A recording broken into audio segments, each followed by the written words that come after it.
Well, this is my introductory video. My name's Ed, and I just wanted to give you a little background on who I am. I'm retired, worked for a good 46 years or so. I actually started when I was about 12 years old working for my parents and had a few other jobs before going in the military. I was in the Air Force for the entire 1980s. That's why you'll never find a picture of me with a mullet.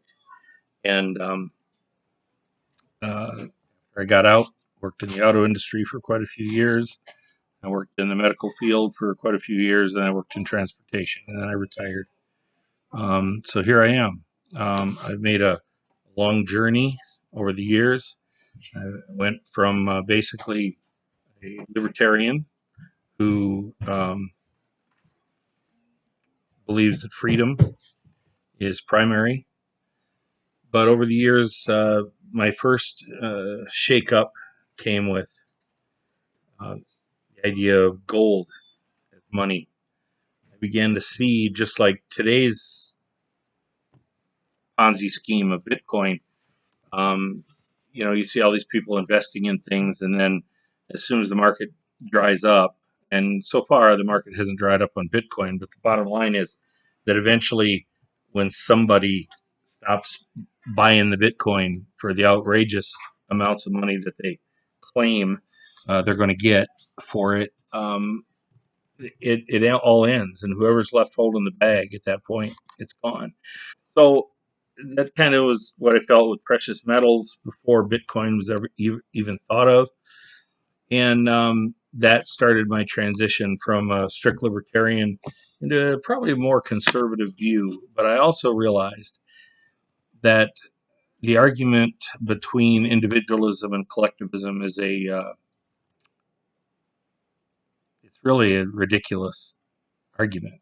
Of course, we're all individuals, but we were all born into a family. We were born into a collective, and we existed.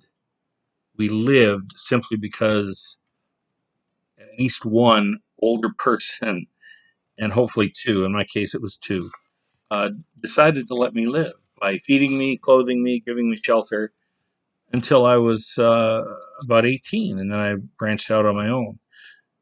So the whole claim of I'm a master of my own destiny is bullshit, quite frankly, because the first 18 years of everyone's life, unless you had a really crappy life where you were emancipated because your parents sucked, um, uh, your your life is not determined by your actions.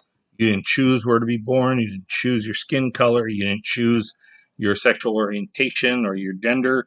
Um, there were so many things you didn't choose. You could have been. I could have been born black in Nigeria, Sudan, uh, Haiti, Jamaica, wherever. And so, just by the sheer fact that I was born in the United States, gave me a privilege, regardless of my skin color. And then, on top of that, my skin color gave me another advantage, uh, just simply because certain uh, time frames of when I was growing up uh, and before I was even born, blacks were treated quite differently than whites in this country. And and that's not to say that white people can't or shouldn't achieve some kind of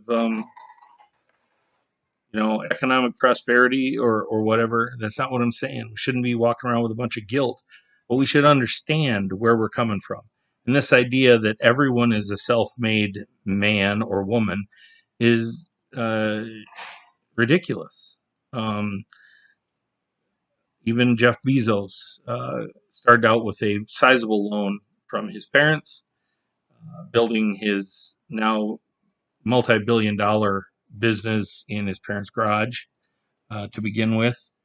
Donald Trump was given a small loan of $1 million by his father, and then inherited a shit ton of money from his dad after he died. So there are advantages that some people get, and there are advantages that other people don't get. You know, even though I was raised in a middle class family, my dad did not give me a bunch of wealth. All he gave me was a car. It was a 1967 Plymouth Belvedere, and that was in 1975 when I was 16, when I turned 16. And lo and behold, uh, it had a market value of $125. So I didn't get rich off my dad.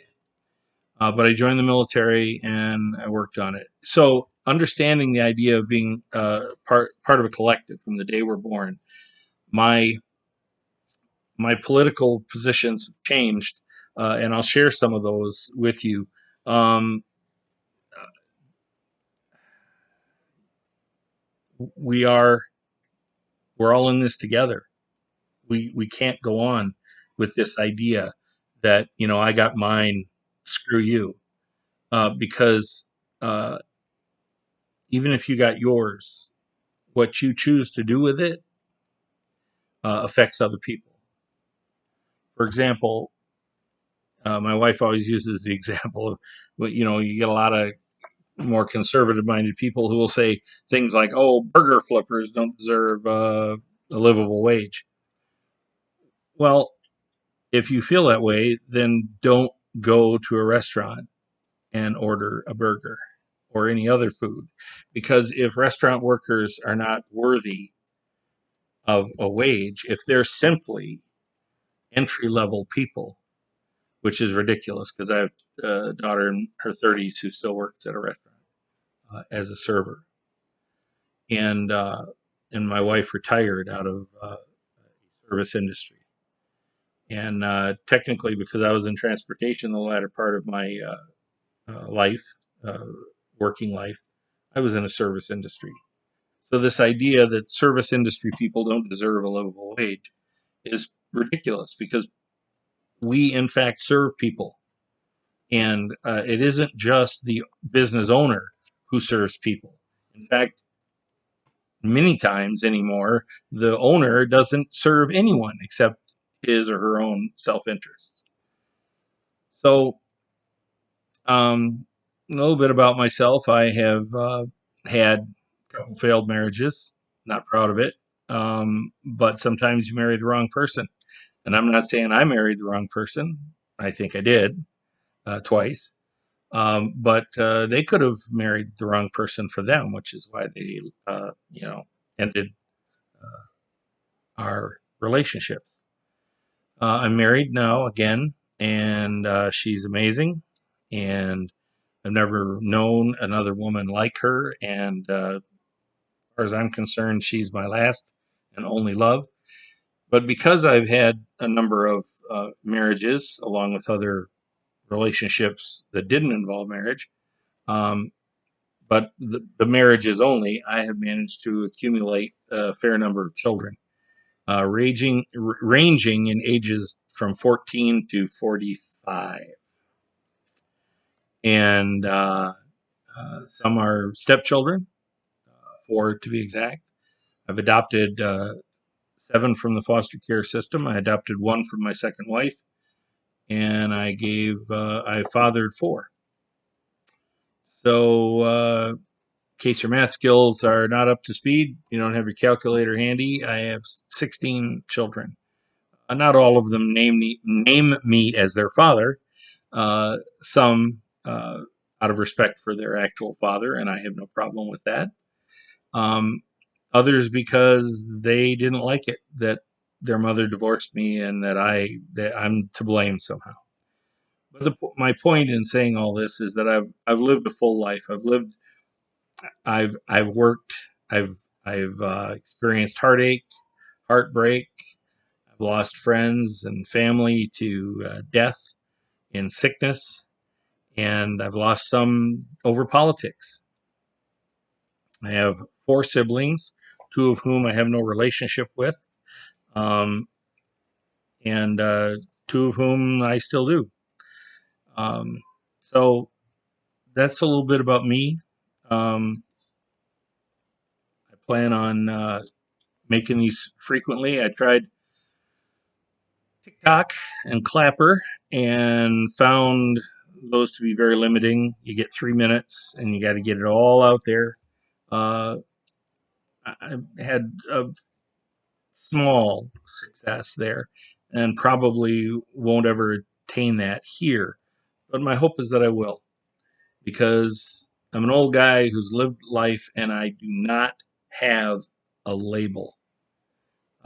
Closest thing I could say is probably a collectivist libertarian or something like that. My friend calls himself a libertarian uh, populist, and I get why he does it, and I respect that, and I hope he watches the videos and love the guy. He's one of my best friends. He owns a business, and one of my kids works for him.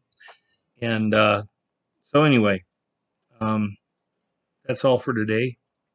You know, I hope if you stumble on this video that you're doing well and you're having a blessed life.